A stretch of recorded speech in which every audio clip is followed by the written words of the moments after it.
কায়িক মানসিক আৰু আৰ্থিক সহযোগিতাৰ অবিহনে সম্পন্ন হোৱাটো নিশ্চয় সম্ভৱ নহ'ব।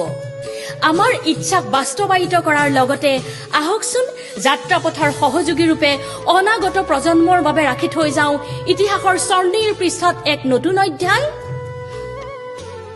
আহক এইবাৰ যাওঁ তিনিদিনীয়া কাৰ্যসূচীলৈ। 14 নৱেম্বৰ 2024 শিশু কিশোৰ কিশোৰীৰ দ্বাৰা ৰূপায়িত শ্ৰী শ্ৰীকৃষ্ণৰ সম্পূৰ্ণ ৰাসলীলা পৰিচালনা দীপাংকৰ হাজৰিকা।